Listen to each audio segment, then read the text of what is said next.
This is the real story that will touch your heart. It was Saturday morning, 8 o'clock, when my face said it all. And my granddaughter asked me, "What is wrong, Granny?" I said, "I'm not feeling well." She said, "Go take a bath. I'm taking you to the doctor." I looked at her. I was surprised. I went and take a bath. When I finished, she said, "Let's go, Granny." It was looking like my mind also is not working. My mind also was sick. I asked her, "How am I going to walk?" She said, "Granny, do you see how short I am and how small I am? When I step, we step together. You step together with me. Let's go. When I step, you step. When I step, you step." And then we went and took a taxi to the doctor. When we get there, I even forgot we didn't eat. She said, "Granny, I'm hungry." And I asked again, "Oh, baby, how am I going to walk? How am I going to stand?" She said, "Granny, simple. You just hold on to your chair and lift your body slowly from the back." And then I did try and then manage, stand up and go buy some food for her. We came back and the doctor called me. The doctor examined me and the doctor saw what was happening. The doctor made a letter for me and said, "You must go to the hospital. You have a growth in your womb. They must go and remove it." I couldn't believe what I'm hearing from the doctor. My mind was far, far away. Now I must go for the C-section. My life. But the doctor gave me something for the pain. The doctor gave me something for the pain. When we left the doctor's place, I was able to walk. We walked and we came back. Now when we get here, my mind is like now far, far, far away again. Now I have to tell everybody, even my employer, that I'm not well, I'm sick. Now the fear hit me hard. Now I started crying in the bathroom. I'm crying. And I didn't go straight to my employer. I did text the employer, tell that I'm not okay. I went to the doctor saw this. So I must go to the hospital now to remove this thing. Because now this thing is massive, it's huge, it's huge. I couldn't even sit because it was getting into my ribs. It was getting under my ribs and I could feel the pain more. And my employer came to me and I explained. And then he said, I will take you to the hospital. And then the following day he took me to the hospital. When I get there, they admitted me. I stayed there in the hospital for quite some time. They were running all the tests, everything, taking the blood, doing everything. And then they put the report into my file.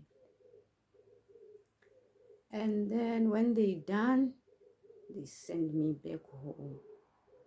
They sent me back home because there was issue at the hospital. The nurses were on strike. So no one will be able to help me. I came back home. When I go back again for my next appointment, they gave me again another month. First they gave me another month, and then they gave me another month. I waited 3 months to get a help. While this thing is growing and growing and growing and growing, and I was getting thin, thin, thin, thin. Even my veins, it was looking like even my blood is not running well through my veins. Thin, thin, thin, thin, thin. Even when they wanted to take blood from me, they were struggling to get my veins because they were thin, thin, thin, thin, thin, thin, thin, thin, thin. And then after 2 months, I went back again to the hospital. When I get there, how? Now the doors are not closing well, so I must go back home. Oh, I didn't know what to do. It was like now my hope is getting disappeared while this thing is growing and growing and growing inside me. They gave me another date. I went. When I get there, now the oxygen, there are problems with the oxygen. It was like something is standing on my way, but I don't know what is happening. I ended up crying in the hospital. I cried. And there was another old woman lying next to my bed. She couldn't walk. She couldn't stand on her own. She said, my child, don't worry. Sometimes when these things happens, God is still preparing the right time when your C-section will go well. Maybe there's something on the way is still preparing for you. Now, when those stuff passed is when everything now will settle and then you will get the help. She said, just pray, just pray, just pray. You will get help. I wipe my tears. I look at her and then they discharge me. I have to come back home again for another appointment. My appointment came and I went. That time I don't have hope anymore. What I'm thinking, I think they will send back me home again.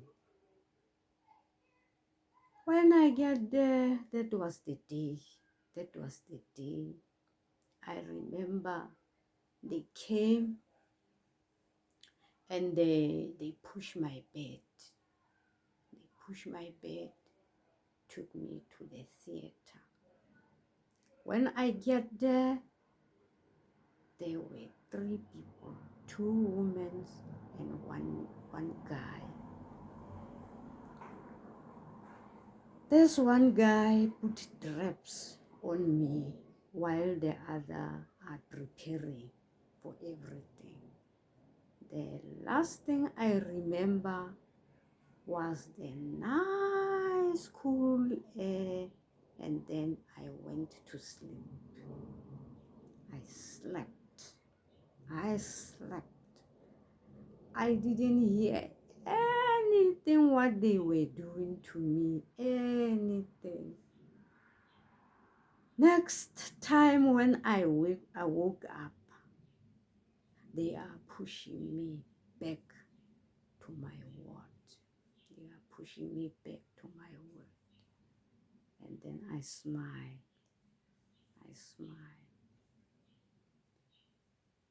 I was weak and I smiled. I said, thanks God. It's done. It's done. My misery now is behind me. I'm still weak. They push me to the ward, and then I stayed there. They keep checking me, checking everything. I couldn't talk. My voice was completely gone, but I'm happy. I'm happy now. The surgery is finished. And then I stayed there for a week, and they discharged me. I came home, but before I come, they couldn't release me. They said, you are weak. Someone must come and pick you up. We can't release you while you are alone. Someone must come and pick you up. And then I called my employer. And he came. And then the time I left the hospital, the security man was working behind me to see whether there is someone who came to pick me up. And then they let me go. When they saw there is someone, I'm not gonna walk, someone is gonna take me home. And then is while I came home and started doing what they told me. I done salt and water until that wound closed. And then I went back, took the stitches out, took the stitches off. That was a new beginning. Everything changed. I was thanking my granddaughter because she's the one suggested I must go and see the doctor. And it was already late because that thing was full now in my tummy. It was nearly late. Now I'm glad, I'm happy to have such a granddaughter. They might be small, they are smart, they are intelligent. She is my little doctor who saved my life. She really saved my life indeed. There was no no mind in my head that you can go to see a doctor. There was no idea of a doctor in my head. What I was listening was the pain. Today I'm healthy and strong because of my granddaughter. She was only 5. Thanks for watching. Please subscribe to my channel for more stories.